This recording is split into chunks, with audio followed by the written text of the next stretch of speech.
Listen while the makers of Rexall drug products and 10,000 independent Rexall family druggists bring you Dick Powell as Richard Diamond, private detective.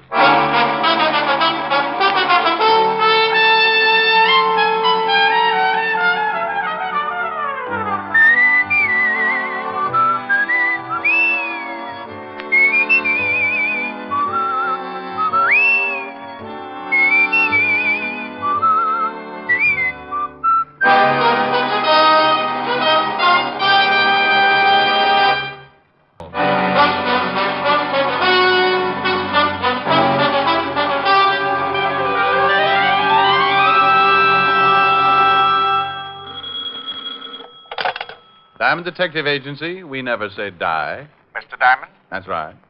How would you like to make $1,200? Do I have to name the mystery melody? This is not a quiz show, Mr. Diamond. I have a proposition for you, a business arrangement by which you may profit to the tune of $1,200. Oh, well, that's my favorite tune. My name is Evans, Dr. William Evans. I have an office in the Grant Professional Building, Suite 409. Grant Professional Building, Suite 409. Yes, I'd appreciate it if you would come right over. Well, it's after 6 now. I'll stay in my office until you get here. And so as to save time with explanations, on your way over, pick up a late afternoon Times and read the article on page 3, column 2. A story about a man called Farmer. I locked the office, went downstairs, and out on the street, where I purchased a late afternoon Times, and in the cab headed for Dr. Evans's office. I read the article on page 3, column 2. George Farmer burns to death, and a picture of the deceased. According to the article, Farmer had been on a vacation in the North Woods. He'd gone to sleep smoking a cigarette, and that was that. Mattress caught fire, and before anyone noticed, the whole cabin was burning. My cab let me out in front of Dr. Evans's building, and one look at the large crowd, plus the very familiar black sedan in the passenger loading zone, tied my stomach in a knot. All right, now, get back, you. You? Evening, Sergeant Otis. Lieutenant, what are you yelling about, Melonhead? Oh. Evening, Lieutenant Levinson. Oh, no. I hope you were just passing by, Mr. Diamond. I saw the crowd, Lieutenant Levinson, and came over to find out if you and Otis were playing hopscotch or possibly kick the can. This is a swell time to make with the jokes. Some guy took a dive out of the 4th floor window. 4th floor? Dead? Very. Name was Evans. Had offices in the building. Dr. William Evans. Guy named Evans. Offices on the 4th floor. Doctor. Some guy. Just 20 minutes before, he'd called me with a $1,200 proposition. And now it looked like the only thing I was going to get out of the deal was a late afternoon paper and a story about a guy named Farmer. Farmer? Burned to death in bed? Oh, yeah. We got a report on the case. Well, this Dr. Evans was hooked up with it in some way. He offered you $1,200? He asked me if I was interested. Silly boy. There's the doctor's office. And there's the window he went out of. Who saw him jump? Bill Mitchell, cop on the beat, saw the body come out of the window feet first. Said at least it looked like he jumped. No sign of a struggle? I'll have the boys give the room a good going over. Well, we're pretty sure of 2 things, Walt. First, there's a strong possibility that Dr. Evans didn't commit suicide. Also, that he knew something about George Farmer, the guy who got burned to death. Might have been Farmer's doctor. Well, there's one way to find out. This Times article says that Farmer left a widow. While you're checking things here, I think I'll go see what Mrs. Farmer's views are on dead husbands and dead doctors.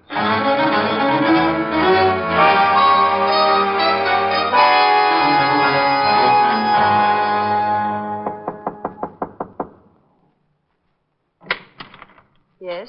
Mrs. Farmer? Yes, what is it? I'd like to talk to you about your late husband. Are you from the police again? Well, I just left them, but this is my own idea. My name's Diamond. I'm a private detective. Oh? You working for the insurance company? No. Well, then just what do you want? I'm tired of questions about my husband's death. I've told the police and insurance company everything I know. Well, I know it's been difficult, but I won't take long, and there are a few things I'd really like to find out. Well, what are they? Do you know a Dr. Evans? Dr. Evans? No. No, I don't know any Dr. Evans. Your husband never mentioned him, said he knew him? No, he didn't. Besides, what has this doctor to do with my husband? Well, I don't know yet. You mentioned an insurance company. Was your husband insured, Mrs. Farmer? Yes, with the National Mutual. But if you're not working for the insurance company or the police, who are you working for? Me. You. Look, would you mind telling me what possible interest you could have in the death of my husband? Tell you the truth, I really don't know. But there's $1,200 mixed up in it somewhere, and that's enough to keep me well interested until I find some answers. Thank you, Mrs. Farmer.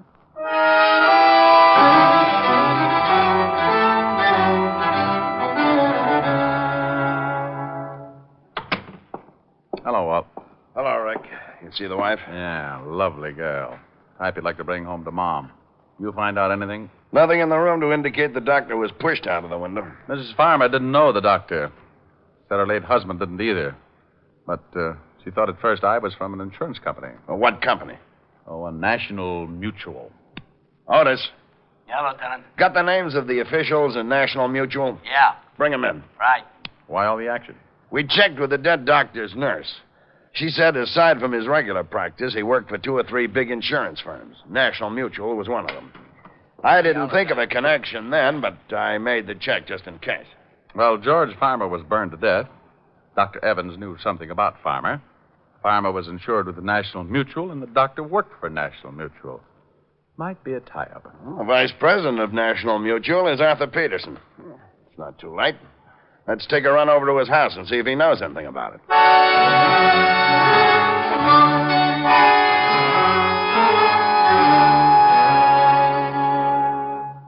Well, gentlemen, in answer to your questions, yes, we did insure the late George Farmer, and Dr. Evans does work for us. As to whether or not he was the doctor who examined Farmer, I really couldn't say. I'd have to check the files. Lieutenant, aren't you satisfied? You think there's something wrong? We don't know. Dr. Evans jumped or was pushed out of his office window this evening. Good Lord. He called Mr. Diamond here and indicated he knew something about Farmer's death. Have you settled the claim with Mrs. Farmer yet? No, but it's to be settled within the week. $25,000 policy. If someone could show your company that Farmer's death was no accident, there'd be a reward, wouldn't there? Yes, 10% of the policy. In this case, $2,500. Oh, half of that'd be about $1,200. You think we could look at your records tonight, Mr. Peterson? It's very important. Of course. I'll just get a coat and we'll go right down to the office. We left with Mr. Peterson and headed for the offices of the National Mutual. A quick look through the file showed us what we wanted. A full report on the state of George Farmer's health. Okayed for insurance by the examining physician, Dr. William Evans. It's too bad the first claim on an accident policy has to be a death. Well, that ties that up. Now what have we got? Enough to keep on looking. I think I'll go have a long talk with Farmer's wife. Our company detectives checked that. She was right here in the city when her husband died. Well, a little talk won't hurt. Who sold Farmer the policy, Mr. Peterson? According to the files, the insurance man was Martin Ames. You have his address here? Yes. Here you are. Good man. One of our leading salesmen. While you're talking with Mrs. Farmer, Walt, I think I'll run over and see this man Ames. Maybe he can do us some good. If the late Dr. Evans hadn't offered me $1,200, I would have okayed his 4-floor dive as an act of suicide. But the way things were shaping up, he was going to split an insurance reward. And knowing doctors to be pretty practical people, I just couldn't imagine him giving up that kind of money for a fast trip to the sidewalk. The home of Martin Ames was an apartment on the Lower East Side. His wife answered the door. No, my husband isn't here. I was just leaving. You know where I can find your husband, Mrs. Ames? It's rather important. I don't know what you want, but if you want to see my husband, that's where I'm going now. I just got a call. He's had an automobile accident.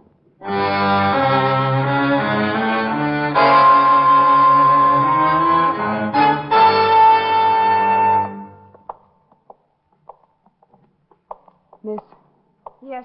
I'm Mrs. Ames. I was told my husband. Oh, yes, Miss Ames. If you'll just have a seat, I'll call Dr. Tully. He's in charge of your husband's case. But I want to see my husband. Can I see him? You'll have to see Dr. Tully first. But I want to know how serious it is. I should be with my husband. If it's you'll serious... just be patient for a moment, Miss Ames, I'll get Dr. Tully. Come on, Mrs. Ames. Let's sit down over here. Now, just sit down right over here and try and relax. Dr. Tully, third floor reception room, please. Hello, Walt. Dr. Tully, No, come to this the is a third police floor officer, Miss reception Ames. room, please. Police officer? Dr. He's a Tully. friend of mine, Miss Ames. Nothing about my husband. Dr. Tully's the man you want to see. Can I talk with you, Rick? Oh, sure. Will you excuse me, Mrs. Ames? Oh, yes, of course. You'll be all right? I'll be all right. Okay, Walt. Well, this is far enough. About her husband? Yeah, I was questioning Mrs. Farmer when I got the call over the hotshot. I remembered, so I figured you'd wind up here. Have you heard how he is? Died 5 minutes ago. Oh, no. Accident? Hit and run. Before he died, he told us a car ran him off the road. Went down a 20-foot embankment and right into a cement retaining wall. The wall stopped him from going any further, but broke his neck. Any lead on the other car? No, lonely stretch of road. No one else saw it. It happened too fast for Ames. Wait a minute. That must be Dr. Tully going over to Mrs. Ames now. Yeah, Mrs. that's Ames, Tully. I'm afraid that He did everything he could. I don't envy him. your miss. husband is dead. Oh, no. Mrs. Ames. Oh, dear Mrs. God, Ames, please no. control yourself, Mrs. Ames. Come on, Walt. This is turning into a rotten case.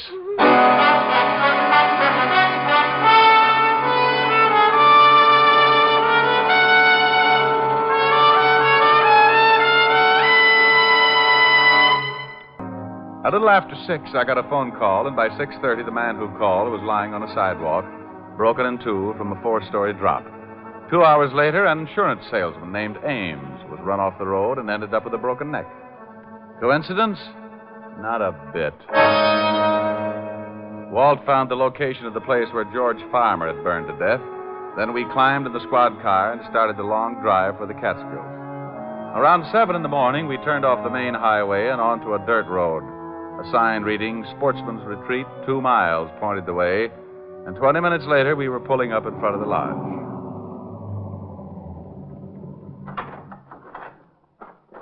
Morning.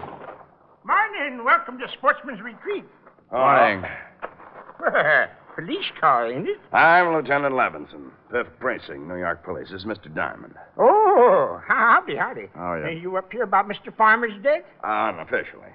You run the place? Yeah, I'm the foreman.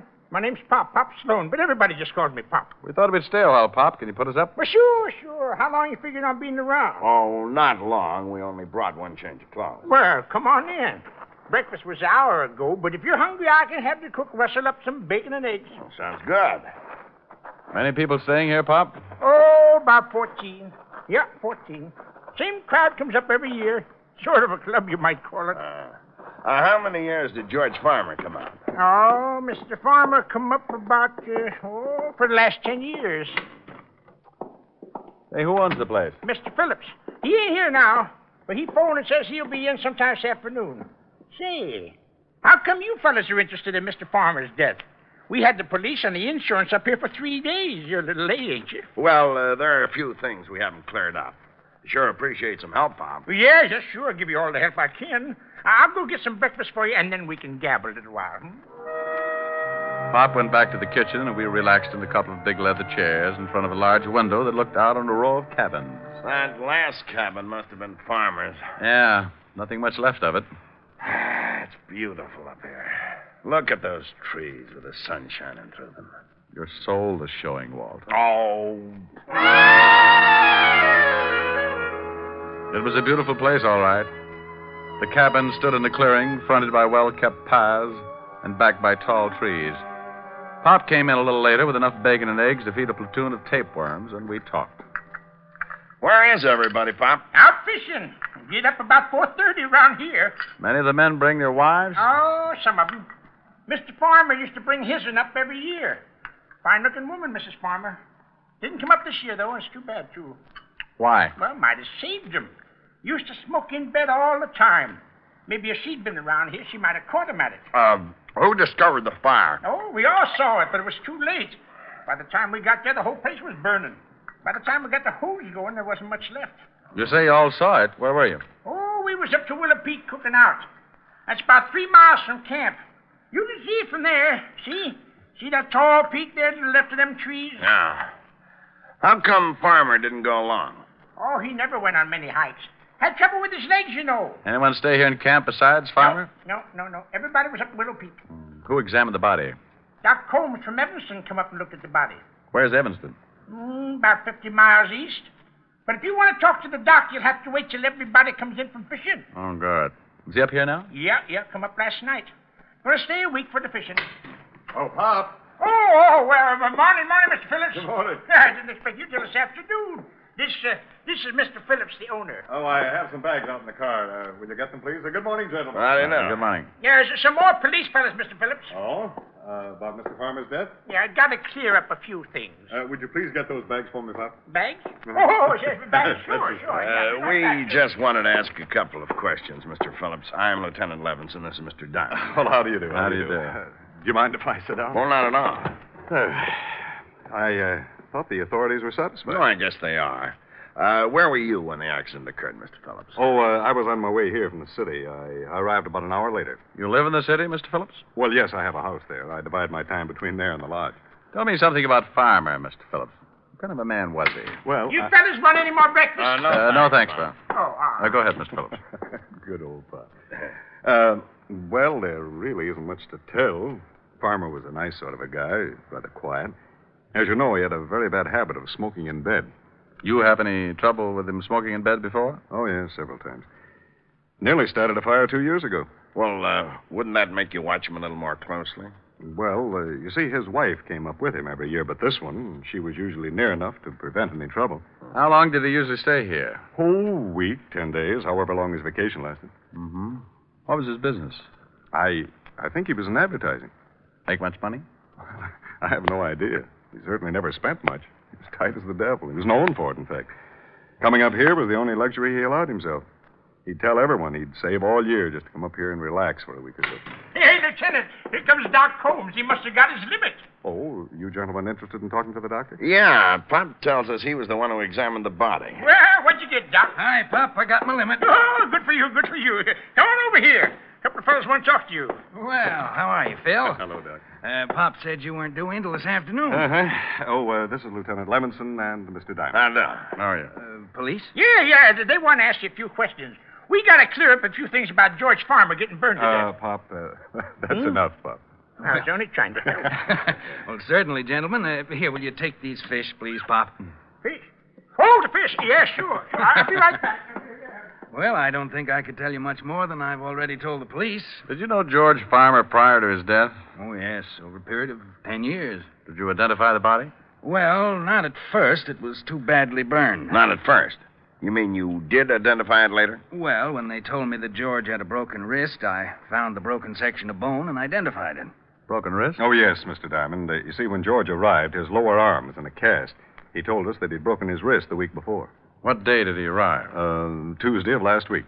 Well, put in a call to Otis and have him find out where George Farmer had his broken wrist treated, and most of all, when the accident occurred. What are you getting at, Rick? Then have him find out the date the insurance policy went into effect. Doctor, which wrist was broken? The right one. And it was in a cast, huh? Mm-hmm. Would you say he could move his fingers well enough to write? Depends on how recent the accident. Step on it, Walt. Okay, but I don't get it.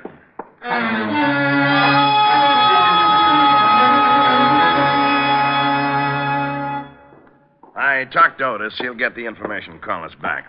Now, would you mind telling me what the devil this is all about? George Farmer had to sign the insurance policy, didn't he? Yeah, but he could have done that with his left hand. An accident policy would cover a broken wrist, wouldn't it? Sure, and what? Mr. Phillips, you said Farmer was known to be careful with his money. Yes, that's right. I can vouch for that. I treated him for a cigarette burn 3 years ago and had a devil of a time collecting. Thanks, Doctor. Well, so what? So what? So if Otis gives us the answers I want, I think I can show you George Farmer was murdered. Murdered? Yeah. And I think I can explain why an insurance salesman and a doctor were killed. So we all sat around and waited for my hunch to grow muscles. I kept turning the whole thing over in my mind, and the more I thought, the more the whole thing tied together. Around noon, a call came in from Otis, and Walt gave him the information I needed. There it is. George Farmer broke his wrist on the 26th of last month. He was treated at the Olive Hospital. About 3 weeks ago. He stayed one night at the hospital and went home. What date did he arrive here, Mr. Phillips? About the 4th. 2 weeks after the accident. He died on the 11th, according to papers. Yes, that's right. He'd been here about a week. When did the insurance policy go into effect, Walt? The 22nd of last month. It went into effect. It wasn't taken out. I said went into effect. Now, it would cost him a few bucks to have a broken wrist taken care of and spend the night in the hospital, wouldn't it, Doctor? Yes, it would. Remember what the vice president of National Mutual said, Walt? Too bad the first claim on an accident policy had to be death. Yeah. Well, if Farmer had an accident policy, why didn't he put in a claim for his broken wrist? Come on, Walt. We're going back to town and talk to Mrs. Farmer.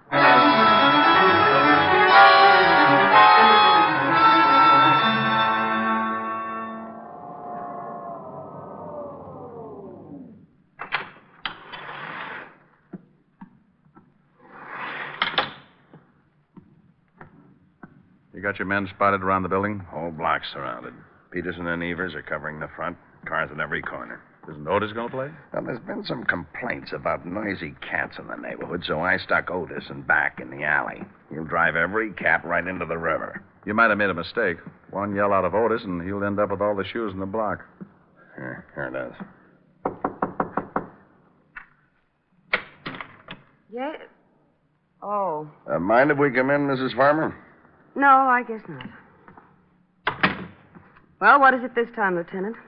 We think your husband was murdered. Well, that's ridiculous. Now, we know you didn't do it, but you were in on it. You know who did. Are you serious? Very. We just had the lab make a check on the insurance policy. The signature and the fingerprints were from the right hand. Well, of course they were. So your husband didn't have a broken wrist at the time? Well, no, he did that sometime later. And you'll swear that it's his signature on the policy? Certainly. I went to the doctor with him. I thought you said you didn't know a Dr. Evans. Well, I don't. He was the insurance doctor. Well, I'd never seen him before or since. How could you expect me to Your remember husband didn't turn in a claim for his broken wrist. He didn't? Well, that was his business, wasn't it? Don't you think it's rather strange to take out an accident policy and not turn in a claim on your first accident? I don't know. I didn't bother with my husband's affairs. Is this your husband's driver's license? Where did you get that? Motor Vehicle Department. Is it your husband's license? Yes, I guess so. The signature on this license is not the same as the one on the insurance policy. What do you mean? He means that the signature on the insurance policy is a very clever forgery. Who forged it, Mrs. Farmer? I don't know. I don't know what you're talking about. Who went to that doctor's office representing your husband? No one. Why in the world would I do that? Why would I have someone represent my husband? Probably because you wanted your husband out of the way. That's horrible. Get out of here. That's not true. Who was in on it with you? Who killed your husband up at his cabin at the lodge? Get out. Get out. It had to be someone at the lodge who knew what cabin he was in. No. Did you give the papers your husband's picture? Yes. You're lying. The newspapers told us you claimed not to have a picture. Well, I don't remember. I don't remember. Oh, sure you do. You didn't want to give the papers a picture of your husband because you knew the insurance salesman and the doctor would identify it as not being the man who took out the accident policy. No. You knew your husband was going to take his trip, so you planned his death and stayed home for an alibi. The picture came out, and the insurance man and the doctor had to be killed. A man killed them, Mrs. Farmer. Someone strong enough to run a car off the road and lift an unconscious man out of a window, feet first. Who killed them, Mrs. Farmer? Hey, you, stop! Stop! Lieutenant! Otis has got something. Well, let's get out on the fire escape. Stop or I'll shoot! There's a new line. Somebody halfway up the fire escape. Look out, Otis! Move over, Walt. Otis going to hit a herd of elephants in a broom closet. I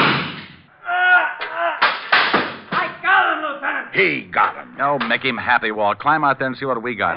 Okay. Now, just take it easy, honey. Frank! Yeah? It's that guy Phillips, the one who owned the lodge. And he's dead. Well, Mrs. Farmer, that's it. Want to tell me about it? Oh, yes, it doesn't make any difference now. Phillips killed your husband and the other two men? Yes.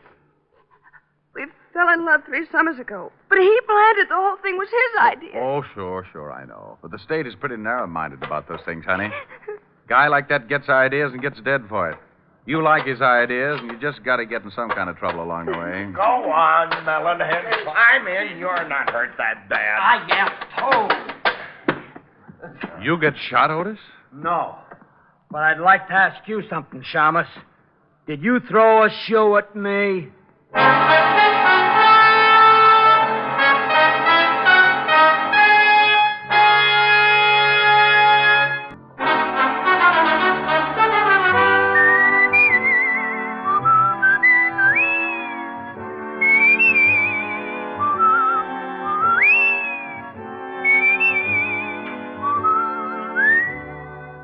Richard Diamond, Private Detective, stars Dick Powell in the title role and is written by Blake Edwards, with music composed and conducted by Frank Worth. Featured in tonight's cast were Virginia Gregg, Ted DeCorsia, Wilms Herbert, Wally Mayer, Joan Banks, and Bill Boucher. Richard Diamond, Private Detective, is transcribed in Hollywood by Jaime de Valle.